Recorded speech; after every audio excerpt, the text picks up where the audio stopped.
2 Pedro, capítulo 1, verso 3.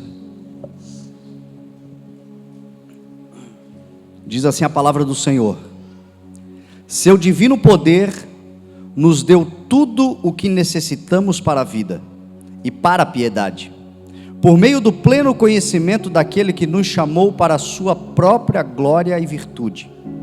Dessa maneira ele nos deu as suas grandiosas e preciosas promessas, para que por elas vocês se tornassem participantes da natureza divina e fugissem da corrupção que há no mundo causada pela cobiça. Por isso mesmo, empenhem-se para acrescentar à sua fé a virtude, o conhecimento, ao conhecimento o domínio próprio, ao domínio próprio a perseverança, a piedade, a fraternidade, e a fraternidade o amor. Porque se essas qualidades existirem e estiverem crescendo em sua vida, elas impedirão que vocês, no pleno conhecimento de nosso Senhor Jesus Cristo, sejam inoperantes e improdutivos. Todavia, se alguém não as tem, está cego, só vê o que está perto, esquecendo-se da purificação dos seus pecados antigos. Portanto, irmãos, empenhem-se ainda mais para consolidar o chamado e a eleição de vocês, pois se agirem desta forma, jamais tropeçarão, e assim vocês estarão ricamente providos quando entrarem no reino eterno de nosso Senhor e Salvador Jesus Cristo. Amém? Pai, nós sabemos que o Senhor está aqui, que a Tua palavra nos é lâmpada e luz, Senhor. Então nos ilumina pelo poder da Tua palavra, que o Teu Espírito pegue a letra e a torne em vida em nossos corações, para a glória do Teu nome, em nome de Jesus, amém. Amém? Dificilmente você vai ver alguém em Cristo, isso teologicamente é discutível, alguns acham que sim, outros que não, mas eu sou da teologia prefiro ser exagerado na graça do que equilibrado na lei. Dificilmente você vai ver alguém que uma vez sendo alcançado por Cristo, caindo, não se levante. Uma vez experimentando o Senhor, vivendo com o Senhor, por mais que sofra algum tipo de problema, de tragédia, de trauma, por mais que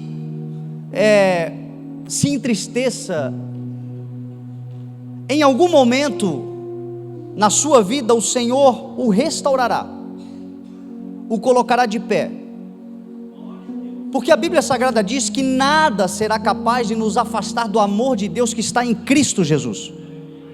Então, uma vez em Cristo, estamos solidificados, consolidados. Obviamente que a Bíblia diz que algumas pessoas, experimentando a Cristo, resolveram negar a Cristo,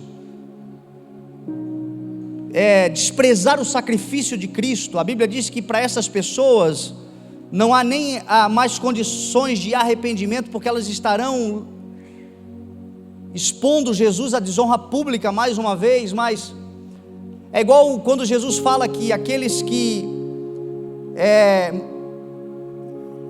blasfemarem contra o Espírito Santo não receberão perdão. Mas a questão é: o que é blasfêmia?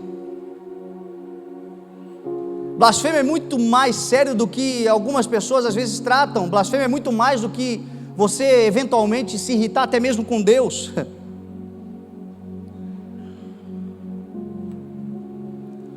Cair é do homem. A Bíblia diz que 7 vezes cairá o justo, mas em todas elas o Senhor o levantará. Então eu creio absolutamente, tem gente que nesse momento já experimentou coisas grandes do Senhor, tem gente que nesse momento já experimentou mover e poder do Espírito Santo e deixou o seu coração ser contaminado, deixou o seu coração ser ferido. Mas eu oro e creio e clamo e e tenho no meu coração uma convicção de que em algum momento o Senhor o levantará, o restaurará, porque maior é aquele que está conosco do que aquele que está no mundo. O Senhor que nós conhecemos é chamado de Emanuel, é Deus conosco.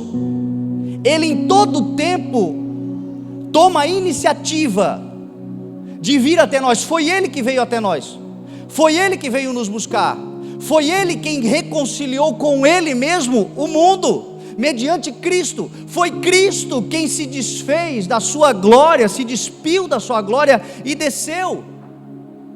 Em toda a Bíblia nós não vamos ver o homem indo a Deus, nós vamos ver Deus tomando a iniciativa de vir ao homem. E Jesus conta uma parábola de uma ovelha perdida que ele vai buscar. Conta uma parábola de uma dracma perdida que ele varre a casa. Conta uma parábola de um filho pródigo que sai e esse filho volta, porque acordou, porque caiu em si, porque teve um discernimento no meio da lama de que o lugar que ele estava não lhe pertencia. Mas até mesmo esse discernimento, eu creio que foi uma luz do Espírito Santo,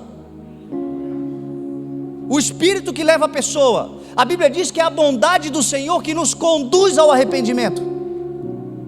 Não é a nossa obra, não é a nossa capacidade, não é nada do que nós podemos fazer que nos conduz ao arrependimento, mas é a bondade do Senhor. Aquele jovem, por mais que ele caiu em si, levantou-se e voltou, a primeira coisa que ele lembrou foi da bondade da casa do pai. E ele disse: na casa do meu pai tem fartura, na casa do meu pai tem alimento, na casa do meu pai os servos são tratados com dignidade, na casa do meu pai o menor é tratado com honra. O que eu estou fazendo aqui? O que eu estou fazendo nesse mundo? O que eu estou fazendo nessa lama? O que eu estou fazendo entre porcos? O que eu estou fazendo? Eu preciso voltar para a casa do meu pai. Ele lembrou-se da bondade do pai, e a bondade do pai lhe conduziu ao arrependimento, à mudança de mente. Tudo é Deus, meu irmão, tudo é Deus. Se dele, por ele e para ele são todas as coisas, a iniciativa é dele. Então nós caímos, Ele nos levanta, o seu amor nos alcança, Ele vai nos buscar, Ele quer nos trazer e nos levar a lugares maiores. Todos nós em algum momento tropeçaremos, todos nós em algum momento vamos dar aquele trupicão. Isso é, quem aqui nunca tropeçou? Tiago vai dizer que todos nós tropeçamos de muitas maneiras. São várias as formas que nos levam a tropeçar. E aí Tiago diz assim: mas aquele que não tropeça com a língua, tal homem é perfeito, sendo capaz de dominar todo o seu corpo. E agora eu te faço uma pergunta com toda sinceridade: alguma vez na sua vida, ou melhor, deixa eu reformular, até aqui em toda a sua vida, você pode dizer que sempre foi perfeito com a língua? Será que alguém aqui pode dizer: eu sou perfeito, eu nunca tropecei, a minha língua nunca me fez pecar? A minha língua nunca me levou a falar coisas que depois eu me arrependi, ou falar coisas que não deveriam ter sido ditas? Será que a minha língua nunca me levou a falar fora de hora? Se existir alguém aqui que nunca pecou com a língua, a Bíblia diz que você é perfeito. Eu particularmente duvido, porque só existe um que é perfeito: Jesus Cristo. Jesus não pecou. Tiago, quando disse que todos nós, Tiago primeiro generaliza, todos nós tropeçamos de muitas maneiras. Agora, se alguém não tropeça na língua, tal homem é perfeito, sendo capaz de dominar todo o seu corpo. Paulo fala que todos tropeçamos, e depois ele usa o singular: se alguém não tropeça na sua língua. Quem nunca tropeçou? Cristo. Ele é perfeito, sendo capaz de dominar todo o seu corpo. Nós tropeçaremos. Talvez você chegou aqui nessa manhã vindo de um tropeço, catando cavaco. Sabe como é que é?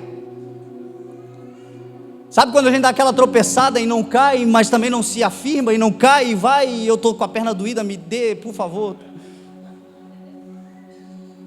Mas talvez alguns aqui estejam dessa forma.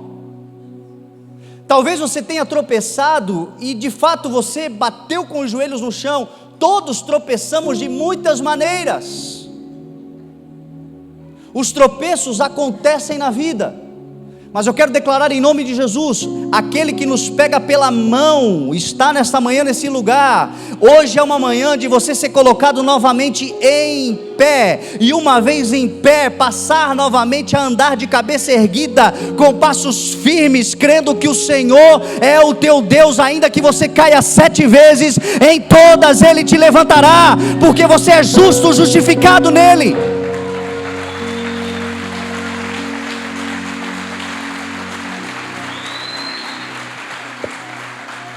Não pense que porque você tropeçou, você foi esquecido, porque você tropeçou, você foi abandonado, porque você tropeçou, você perdeu. Não, os tropeços doem, os tropeços nos fazem perder tempo, mas entenda uma coisa, o Senhor sempre estará ali para nos levantar, basta você dizer: Senhor, eu preciso. Basta você reconhecer que quem nos coloca em pé é Ele, quem nos ajuda a andar em pé é Ele. Muitos são os tropeços, e esse texto fala de algumas coisas que nos levam a tropeçar. Inevitavelmente nós vamos tropeçar, porque o dia, ele também é constituído de noite. As 24 horas de um dia tem a claridade e tem as trevas. Foi Jesus quem falou: aquele que anda de dia não tropeça, mas aquele que anda de noite, este tropeça, porque as trevas estão dominando. A nossa vida é composta de dias, de luz e de trevas. Tem dia que a escuridão, que a nebulosidade, que as trevas parece que estão nos cercando. Tem dias que nem tudo está muito claro. Nós passaremos, o que a palavra do Senhor fala? Do vale da sombra, ausência de luz. Deus disse para Noé: enquanto houver terra, frio e calor, verão e inverno, plantio e colheita, noite e dia existirão.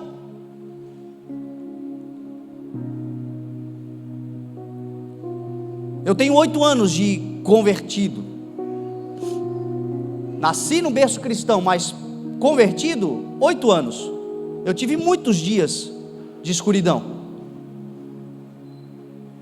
Tive muitos dias nesses 8 anos onde não entendia muito bem o que devia fazer, não entendia muito bem o que realizar. Em 8 anos tive alguns tropeços, mas é a graça do Senhor que nos basta. A gente precisa entender isso. Paulo, quando reclamou do Senhor, ao Senhor, sobre o espinho na carne, Paulo disse assim, Deus disse assim para Paulo: Paulo, a minha graça te basta, e o meu poder se aperfeiçoa na tua fraqueza. E aí ele diz: por isso eu me glorio ainda mais nas minhas fraquezas, para que o poder de Cristo se aperfeiçoe em mim. Paulo não estava dizendo: eu estou me entregando ao fracasso, eu estou me entregando. Ele estava dizendo: nos dias de trevas, eu sei que o sol da justiça se levantará, trazendo cura, iluminando a minha vida. Dias de trevas acontecem, o choro pode durar uma noite, mas vai haver um amanhecer esplendoroso. Então não se desespere se você está atravessando um período tenebroso. Esses dias podem acontecer, porém, tem lâmpada e tem luz. A palavra do Senhor pode nos ajudar a andar nesse caminho, muitas vezes tenebroso, mas com uma luz que nos auxilia e que nos livra de muitos tropeços. Nós nunca seremos perfeitos, é impossível. Mas a gente pode, pela luz da palavra, tropeçar menos. A mensagem que eu quero ministrar para você não tem a pretensão de dizer que você será perfeito. Nós seremos um dia, porque nós somos aperfeiçoados de glória em glória.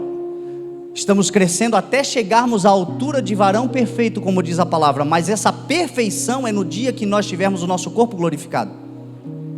Até lá nós vamos crescendo, até lá nós vamos sendo edificados, até lá nós vamos avançando, até lá nós vamos andando mais firmes. Entenda a vida como uma vida de um ser humano normal. Uma criança que aprendeu a andar agora, ela tropeça mais do que um adulto. Ela tem mais dificuldade de andar. Então nós podemos sim termos uma condição de andarmos tropeçando menos, e esta é a ideia. É isto que Pedro está ensinando. Pedro está mostrando aqui no texto que algumas coisas nos levam a tropeçar. Quais são elas? A primeira coisa que nos leva a tropeçar, segundo Pedro está falando aqui, é a cobiça. A cobiça do mundo. Eu tenho estudado muito sobre isso nos últimos dias. O Senhor tem me levado a estudar sobre o que é cobiça e o que é que o Senhor nos ensina para nós nos livrarmos da cobiça, porque o mundo está nos oferecendo todos os dias muitas coisas que são parecidas com aquele fruto que Eva olhou e, vendo como era atrativo, atraente, ela comeu e gostando do sabor, ela deu ao seu esposo, e os dois sofreram as consequências da desobediência. Por causa do quê? Da cobiça. O que é cobiça? Desejo por tudo aquilo que é proibido. Isso é cobiça. Deus tinha dito para Eva e para Adão, e Adão disse para Eva: não coma da árvore, porque no dia que você comer dela, certamente você morrerá. Eles cobiçaram. Havia uma ordem, havia um princípio, havia um ensinamento, havia uma proibição. Cobiça é desejo por tudo aquilo que lhe é proibido. Desejo não é pecado. Mau desejo é que é pecado. Por exemplo, talvez você deseje formar uma família. Glória a Deus, deseje muito. Agora não queira formar uma família destruindo outra. Isso é cobiça. Não é porque eu desejo ter uma esposa que eu vou agora cobiçar a mulher do outro. Vai arrumar uma para você que não tenha ninguém. Isso é a cobiça. Não é porque eu desejo ser um pastor de uma grande multidão, porque foi o Senhor que colocou esse desejo no meu coração. Isso não é cobiça, foi o Senhor quem colocou no nosso coração o desejo de crescer. Mas não é porque nós temos o desejo de crescer que nós vamos cobiçar as ovelhas de outro pastoreio. Tem muita gente no mundo para ser ganha, tem muita ovelha perdida para ser alcançada, tem muita ovelha que não conheceu ainda o bom pastor. A gente não precisa destruir um rebanho para alcançar, para termos o nosso. E isso é cobiça. Não é porque eu desejo prosperar, crescer, ter uma carreira de sucesso, que eu vou querer tomar o lugar de outro. Isso é cobiça. Cobiça é você estar num local, talvez uma empresa, e não entender. Talvez você esteja numa empresa e existe lá uma vaga proeminente, importante, ocupada por outro. O crente que cobiça é o crente que diz assim: ó, Senhor, mostra a diferença entre o justo e o ímpio, e derruba esse miserável dali, Senhor, me coloca no lugar dele. Isso é cobiça. O crente que anda na luz da palavra crê no seguinte: e ele trará à existência aquilo que não existe. Ou seja, se o Senhor precisar abrir uma porta onde não há porta, Ele vai abrir. Se o Senhor precisar estabelecer um outro cargo que não existe, ele será teu em nome de Jesus. Mas a cobiça é o desejo por tudo aquilo que é proibido. E nós muitas vezes estamos cobiçando aquilo que nos é proibido, aquilo que nos afasta de Deus, aquilo que nos afasta do propósito do Senhor. Pecado na Bíblia significa erro. Erro é tudo aquilo que me desvia do alvo. Qual é o teu alvo? O alvo é Cristo. O nosso alvo é o Senhor Jesus. E o nosso caminhar em direção de Jesus significa andarmos naquilo que Ele nos criou para fazer. Então todas as vezes que eu me desvio disso, eu estou pecando, eu estou errando, eu estou perdendo tempo, e o Senhor quer nos alinhar com Ele. Uma outra coisa que nos atrapalha e que nos leva a tropeçar muito é a ambição egoísta. É diferente de cobiça. Paulo disse assim: existe inclusive gente que prega por ambição egoísta. Paulo falou: a ambição egoísta é esse desejo veemente, mas que só diz respeito a você, sem pensar em ninguém. Você até pega, você até deseja, você até ora, você até tem o desejo por coisas que não pertencem a ninguém, não são proibidas. Entretanto, nesse desejo só inclui você. Paulo vai dizer aos filipenses: ninguém tenha ambição egoísta, mas humildemente considere os outros superiores a você. Tiago vai dizer assim: se vocês guardam no coração amarga inveja e ambição egoísta, não neguem a verdade.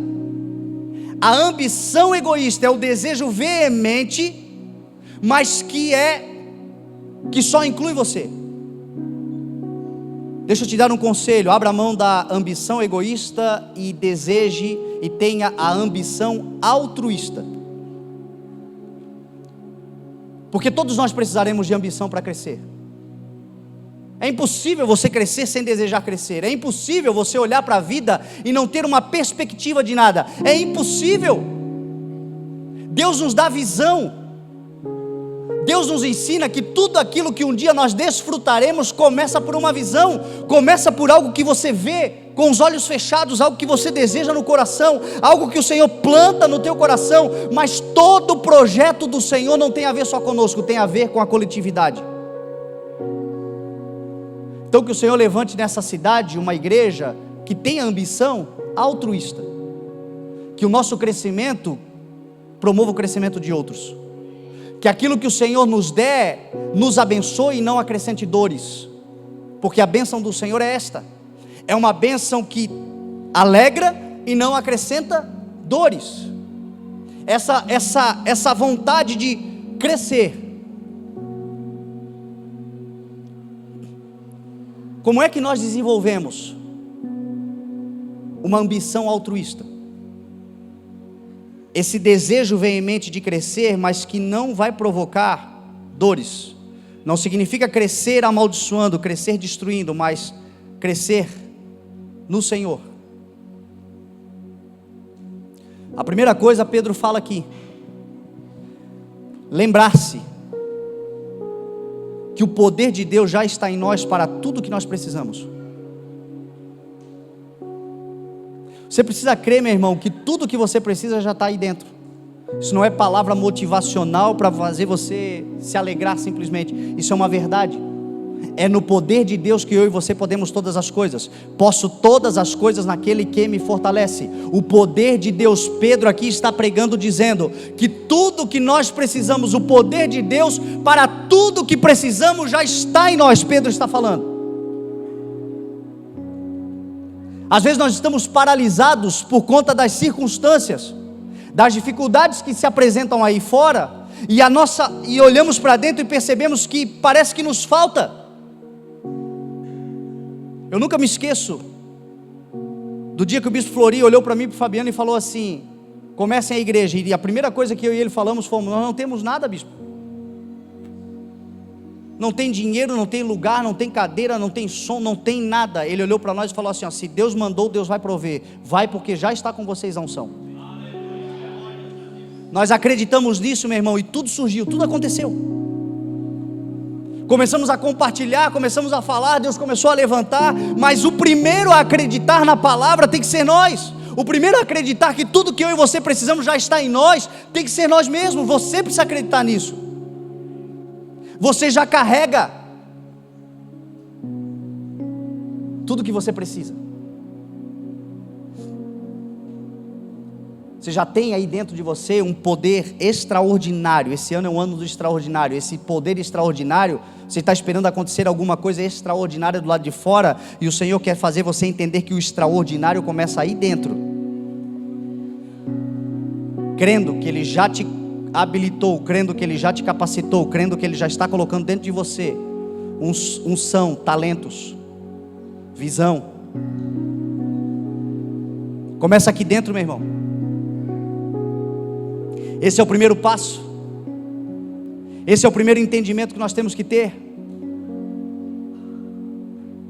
E aí Pedro continua falando, dizendo que o mais importante que o Senhor nos dá é fé. A fé é o que move montanhas, não foi Jesus que falou? Precisa se levantar nessa cidade uma igreja de fé. Precisa se levantar na tua família um homem, uma mulher de fé. Precisa acontecer alguma coisa aonde você está, e tudo vai começar pelo poder da fé. Jesus, quando viu as pessoas, quando curou pessoas, quando as pessoas foram transformadas, pessoas que nem mesmo Ele tomou a iniciativa, mas elas tomaram a iniciativa de chegar a Ele, de tocar nele. Qual era a resposta de Cristo? A tua fé mudou a tua vida, a tua fé salvou a tua vida, a tua fé curou você, a tua fé te libertou. Nós usamos o texto áureo para falar sobre fé, que é o Hebreus 11:1, que fala que a fé é a certeza. Fé é a certeza. Sabe o que é fé? É aquela mãe, aquele pai que tem um filho agora nas drogas, o filho que chegou talvez essa madrugada, virado, drogado, mas aqui dentro você sabe, ele não vai morrer nas drogas, o Senhor Jesus vai lhe libertar. Isso é fé.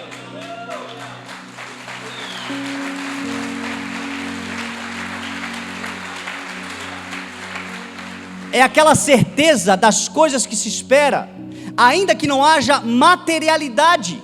É aquele camarada que está desempregado, ele está passando dificuldade, as circunstâncias, as portas estão fechadas, mas ele sabe, todos os dias ele se levanta crendo que aquele dia pode ser o dia da transformação da sua vida. Isso é fé.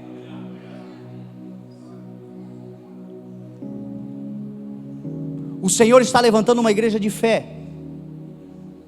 A fé é o que de mais importante nós temos. O justo viverá pela fé. Agora Pedro fala uma coisa interessante aqui. Pedro diz que a fé precisa ser alimentada. Paulo também fala. Paulo não fala sobre ouvir e ouvir a palavra, que a fé vem pelo ouvir. Pedro aqui está falando que a fé, ela precisa ser abastecida, ela precisa ser alimentada. Não basta você dizer, eu creio. Quando você crê, você começa a alimentar a sua fé. Quando nós cremos que o Senhor iria recomeçar a obra, quando nós cremos na palavra que o Bispo Florino nos deu lá, quando nós já viemos alimentando essa fé, abastecendo essa fé, acrescentando essa fé. E Pedro aqui vai falar de 7 nutrientes que abastecem a fé.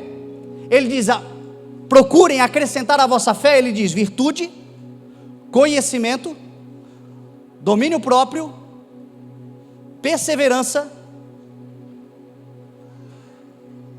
piedade, fraternidade e amor. Esforcem-se para acrescentar a vossa fé conhecimento. Ao conhecimento, domínio próprio. Ao domínio próprio, a perseverança, a piedade, a fraternidade, a fraternidade, o amor. Então fé precisa ser abastecida. Fé precisa ser alimentada. Eu tenho fé que o Senhor vai abrir portas para o meu ministério, porque eu tenho uma palavra de Deus, que eu vou para nações. Talvez aqui, eu estou conjecturando, talvez aqui você tenha essa palavra, e você não vai fazer nada para conhecer a nação que o Senhor quer te enviar. Eu tenho fé que o Senhor vai curar a minha família, que o Senhor vai libertar. Eu tenho fé, esse meu filho, ele vai ser salvo, essa minha filha, ela vai ser alcançada pelo poder do Evangelho. Eu tenho uma fé absoluta nisso. Mas eu te pergunto, e o conhecimento, que é o que nos leva à liberdade? E conhecereis a verdade, e a verdade vos libertará. O meu povo é destruído porque lhe falta o conhecimento. Toda fé, meu irmão, que eu e você temos, ela precisa ser abastecida de conhecimento. A palavra que Pedro usa é gnosis, tem a ver com conhecimento da palavra, conhecimento de Deus, de quem Deus é. Então muitos de nós aqui hoje temos fé, eu não duvido que temos fé, mas ainda estamos tropeçando porque nos falta um conhecimento sobre como vencermos aquilo que nos leva a tropeçar, como superarmos esta pedra de tropeço, como superarmos essa muralha que se apresenta diante de nós, como transpormos esse lugar que hoje está nos impedindo. A Bíblia diz: lâmpada para os meus pés é a tua palavra e luz para o meu caminho. O conhecimento, uma vez que o conhecimento vem, uma vez que nós passamos a entender sobre a fé que o Senhor colocou, sobre aquilo que o Senhor colocou no nosso coração, nós temos certeza que vai acontecer, porém, nós não estamos nos preparando para isso.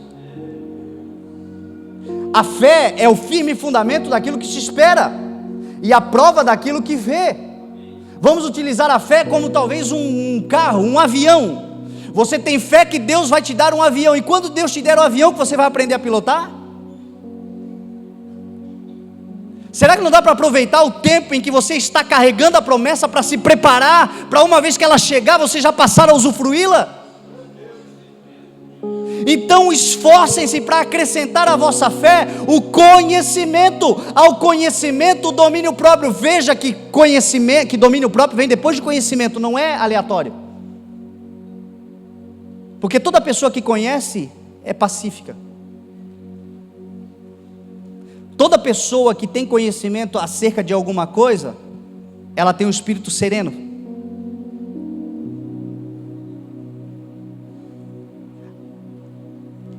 A ingerência das emoções muitas vezes está ligado à insegurança de não conhecer.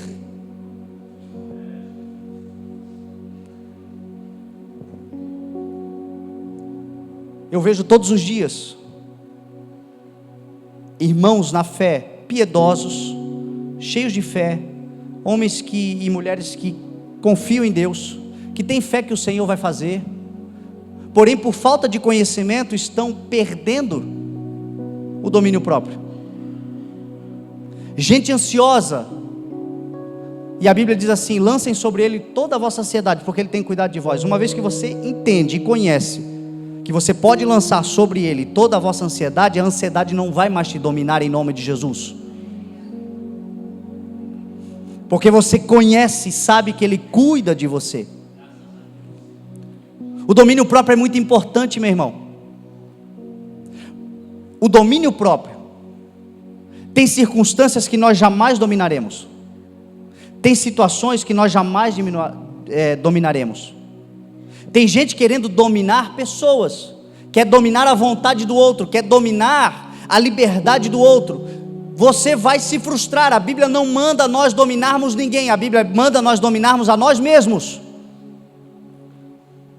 O domínio que a Bíblia ensina é o domínio próprio, não é o domínio do outro, é o domínio de mim mesmo, é gerenciar as minhas emoções. Uma vez que eu consigo dominar as minhas emoções, vamos acelerar, eu parto para um novo estágio. Eu acrescento à minha fé conhecimento, ao conhecimento o domínio próprio, e ao domínio próprio, agora eu consigo acrescentar a perseverança. Perseverança não vem antes de domínio próprio. Por que as pessoas não perseveram? Porque elas não conseguem se controlar. Por que não se controla? Porque não creem, não tem conhecimento. Por que não tem conhecimento? Porque não investem no conhecimento, e a fé começa a ser abalada, e os tropeços aumentam, e o Senhor está dizendo: acrescente, se empenhe, acrescente conhecimento, acrescente domínio próprio, acrescente perseverança. Outro dia eu conversava com um Calinho lá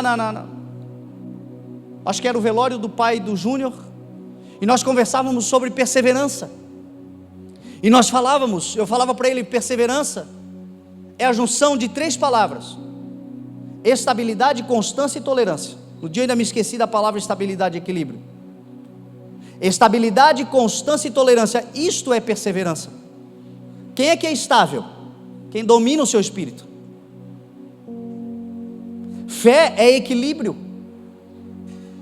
A fé precisa ser equilibrada. A Bíblia diz que eu e você devemos andar na medida da fé que o Senhor nos concedeu. Cada um aqui tem uma medida de fé. Cada um aqui recebeu e tem do Senhor uma medida. O que o Senhor exige, o que o Senhor nos ensina é andarmos nessa medida. Qual é a medida de fé que você tem? Ande nessa medida e você vai começar a ver montanhas saindo da sua frente. Ande na medida da fé que você tem e você vai perceber que a fé vai começar a crescer. Eu tenho fé de que um dia o Senhor vai me dar capacidade, o poder dele vai agir na minha vida, e nós vamos impor as mãos sobre pessoas, sobre mortos, e eles ressuscitarão. Mas não é capaz de dizer para alguém que está espirrando que o Senhor te sare em nome de Jesus? A fé deve ser treinada, porque uma vez que você vai estabilizando, uma vez que você vai andando equilibrado, você vai tendo agora condições de ter constância. Perseverança é estabilidade e é constância. É andar firme, é andar para frente, é andar permanentemente, é andar constantemente, é caminhar. O Senhor quer levantar uma igreja firme e constante, não é o que diz a palavra do Senhor? Feliz é o homem constante no temor do Senhor, diz a palavra do Senhor. Feliz é o homem constante no temor do Senhor. Nós vemos uma igreja inconstante muitas vezes. Falei para você que o Senhor está nos acrescentando a cada dia. Nós já somos mais de 1000 membros, mas eu te pergunto, será que todos eles estão congregando mesmo? Será que todos eles estão conosco mesmo? Muitos são inconstantes. Muitos chegam, se emocionam, se alegram, mas uma tribulação, um problema, uma coisa ruim que lhe aconteça, seja aqui dentro ou seja na vida, lhe faz paralisar. E o Senhor está dizendo: sede firmes e constantes, e aprenda a tolerar, porque nem todo mundo conhece o que você conhece, nem todo mundo sabe o que você sabe. A fé, ela é tolerante, ela nos ensina a ter paciência. O conhecimento, o domínio próprio, a perseverança vai nos fazendo nos tornar cada vez mais parecidos com Cristo. E Cristo era sereno, Cristo era tolerante, Cristo era pacífico, Cristo era pacificador. Foi nos dado esse ministério. Qual foi o ministério que foi nos dado? O ministério da reconciliação. Uma pessoa perseverante é uma pessoa conciliadora. Que o Senhor nos levante nessa igreja como homens e mulheres conciliadores. A perseverança, piedade. Piedade é temor do Senhor. Piedade é confiança e reverência à palavra do Senhor. A Bíblia fala muito dos ímpios. Quem são os ímpios? Aqueles que conhecem e descartam, conhecem e negam, conhecem e não vivem. E o Senhor está nos dizendo nessa manhã: esforcem-se para acrescentar à vossa fé piedade.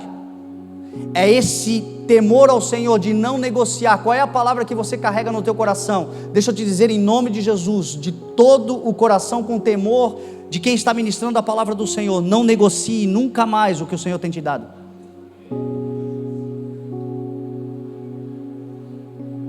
Não relativize mais o que o Senhor tem te ensinado. Isso é ser piedoso. Piedoso nessa palavra da Bíblia não está relacionada ao bem que você faz pelo próximo, está relacionado ao temor que você tem ao Senhor.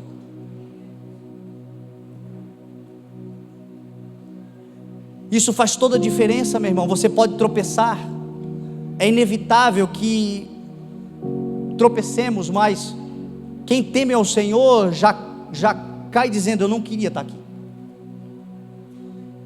me ajuda, Senhor. Que o Senhor levante essa igreja. a piedade, a fraternidade. A fraternidade é isso aqui, meu irmão, é isso aqui, a comunhão.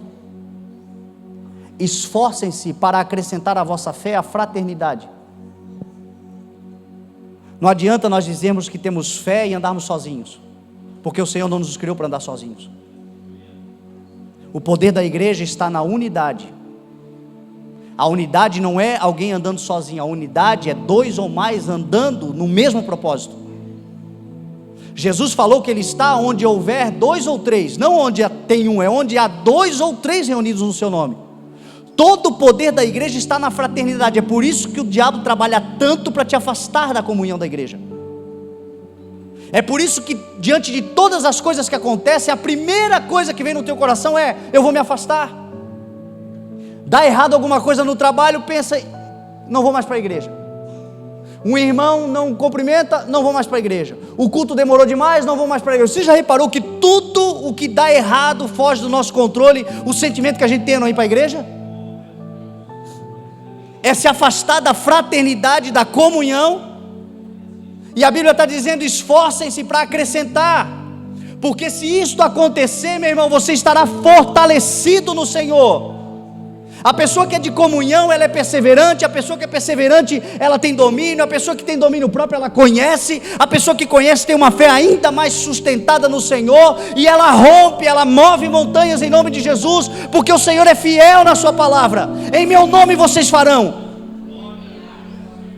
E a fraternidade e o amor, porque sem amor, meu irmão, pode fazer e acontecer, não valerá de nada. Esforcem-se para acrescentar à vossa fé o amor ágape, o amor que Deus nos amou, e este amor deve transbordar sobre nós. Paulo diz em 1 Coríntios 13: pois agora permanecem a fé, a esperança e o amor. O maior deles, porém, é o amor. Sem amor, meu irmão, ainda que fale a língua dos homens, dos anjos, ainda que entregue o seu corpo para ser queimado, ainda, meu irmão, que você faça grandes coisas, sem amor de nada valerá. Por isso o Senhor diz assim: não perca o primeiro amor.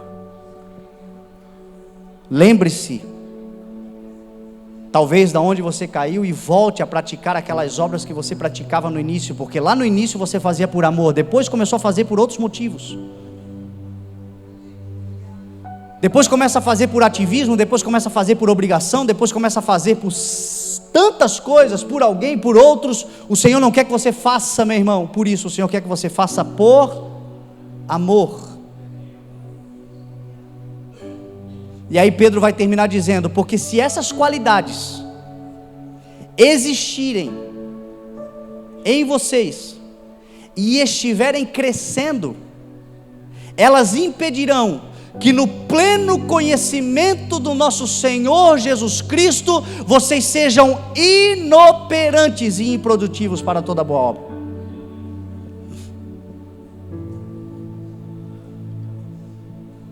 Porque aquele que não tem, diz a palavra do Senhor, todavia aquele que não tem, está cego, só enxerga a sua volta, e se esqueceu dos seus antigos pecados.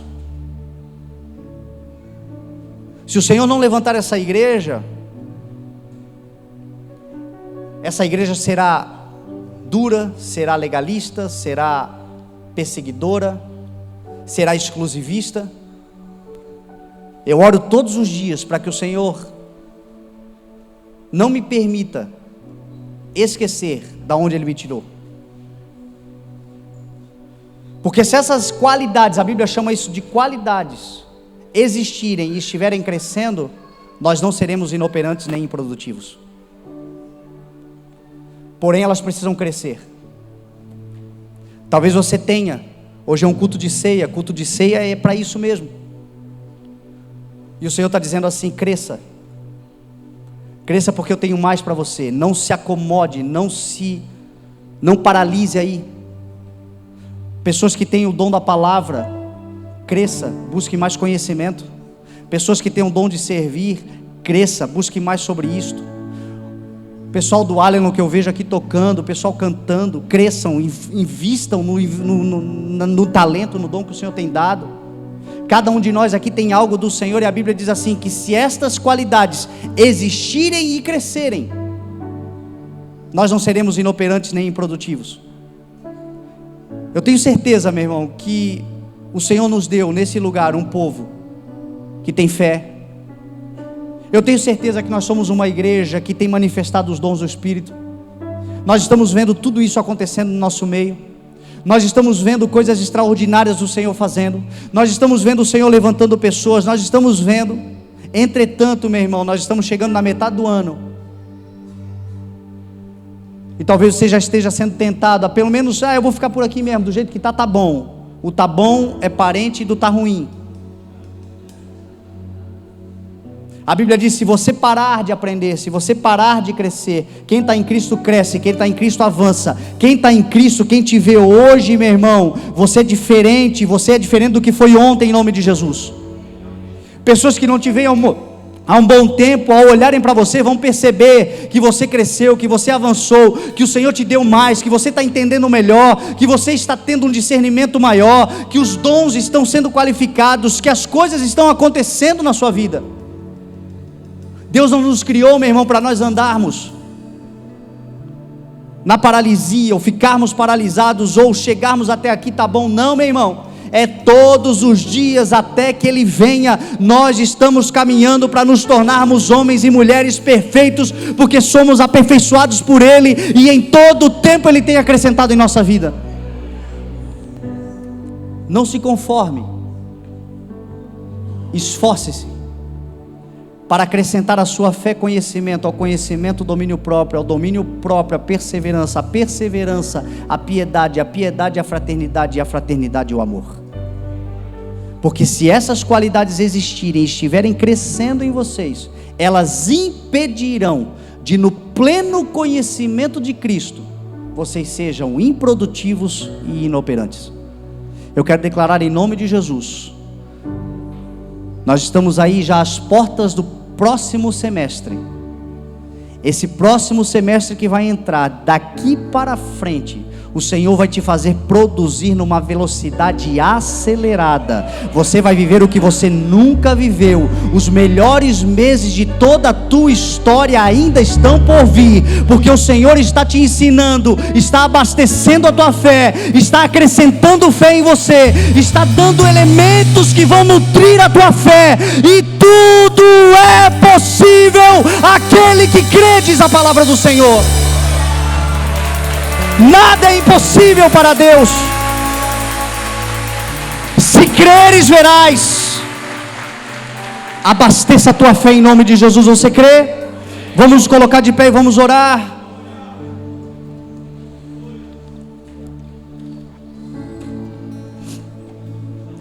Ao participar do pão,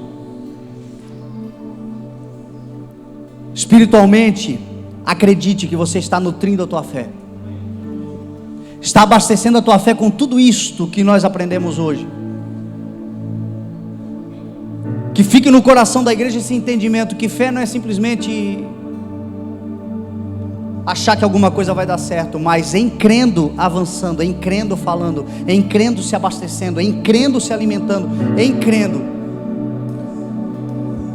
Que o Senhor nos dê neste lugar a nutrição da sua palavra, o entendimento do seu Espírito, que nós sejamos operantes para a glória do Senhor, uma fé operante em nome de Jesus, uma fé com resultados em nome de Jesus, uma fé que uma vez que você declara, você vive, uma fé que uma vez que você conhece, você domina, uma fé que uma vez que você domina, você avança perseverante, uma fé que uma vez que você avança perseverante, o temor do Senhor avança com você, uma fé que onde há o temor do Senhor na sua vida, isto se compartilhe com todos, onde a igreja seja tocada, uma igreja que ama de verdade como Ele nos amou.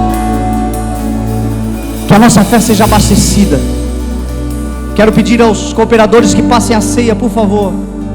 Enquanto nós adoramos ao Senhor, que a ceia seja compartilhada com os irmãos. em nome de Jesus.